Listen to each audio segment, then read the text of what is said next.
So the under-23s have won the Northumberland Senior Cup. In a moment, I'm going to be jumping on the laptop and having a quick audio chat with Laurence about that victory, and also we'll show you some of the goals as well. But before that, the under-23s have been in fantastic form since we last covered them when we went to the Porto game, which they unfortunately got beat 1-0. However, Newcastle went on to smash Reading 4-1, beat playoff hopefuls Aston Villa 2-0 and draw Fulham 1-1. So they went into this game with high hopes. Let's get on the computer, let's have a quick chat with Laurence about the game.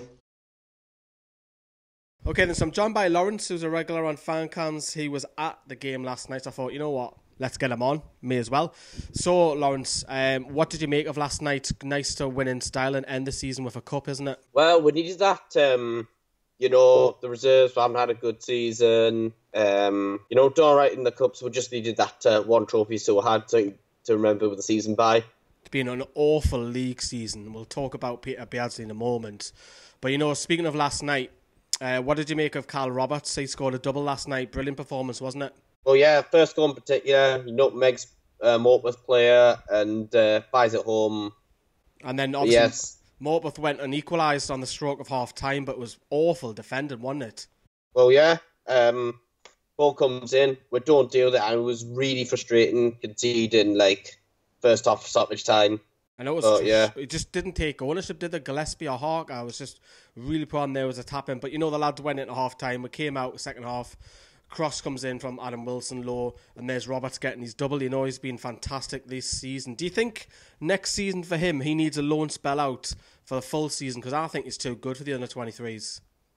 Yeah, I don't know why he's not getting loaned out much. I think the last loan spell I can remember him was at Gateshead a few years back. He was at Kilmarnock as well, wasn't he? Oh, yeah, that. I'm just thinking, what league do you reckon we should loan to? Championship? League One, you reckon? Yeah, maybe. Yeah, I think he should get a loan spell. And then, obviously, we ended it in style. Dan Barlaser, who's been nominated for Player of the Month at this level, scores a free kick towards near the end, top corner. Great finish, wasn't it? Well, yeah. I had a feeling he was going to score, to be fair. Speaking of last night, Adam Wilson's come from on that left flank, and he's probably now going to be regular next season because he's obviously played for England under 17s recently. Do you think he impressed last night? Do you think he can go on and be a regular in that under 23s? Well, yeah, I was impressed by him, the cross for the second goal. Anybody else who stood out for you? I thought Sangar... Mo Sangare? I thought he did all right, when he came on. I was a bit disappointed not to see him start because, he's been training with the first team earlier this season, so you think, he must be good. Yeah, okay.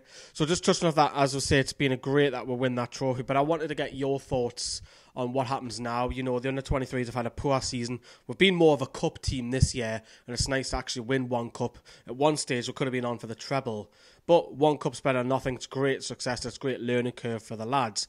But what goes forward now?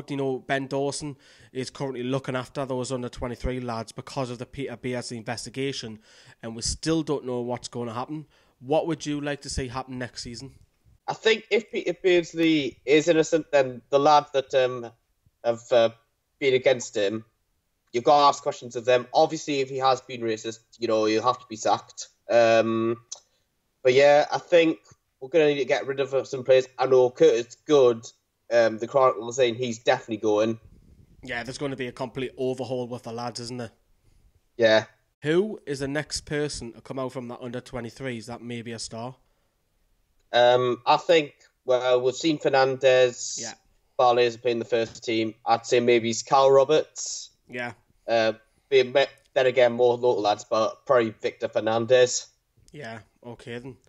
So, question then for you. Is Peter Beardsley in charge next season or is he not?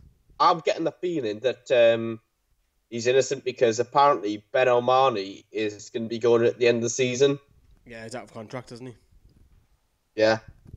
Okay. Because I read earlier that this season that Rafa wanted to give him a new contract, but they wanted to wait for the outcome. It's an interesting one. Well, Laurence, thank you very much for coming on. No bother. Right, so that's what Laurence had to say. Absolutely fantastic that the lads have went out and delivered a trophy on the final game this season. And do you know what it is? It's been a real learning curve for me in particular. This is something that I wanted to cover with the under-23s massively this year. It doesn't get the greatest video views. It's not the reason why we do that. We want it to be something different. I have to also thank Sharky as well, who's been on the journey with me. He's been to several of under-23 games this year.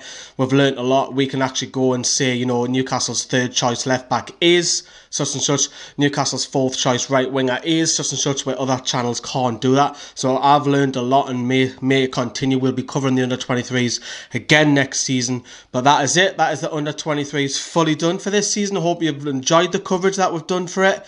You know, obviously we've learned, as I say before, and hopefully we'll get you guys more involved in it next season as well. Probably the last time we'll talk about the under-23s is when the official release list comes out. But overall, I've been absolutely privileged to cover the under-23s. I really have. Been freezing cold. Me and Sharky stood at Whitley Park 8 o'clock at night to 10 o'clock at night, freezing our balls off, watching the lads get beat every time after time. But we'll do it for the love of the game. Thanks. See you later. Bye.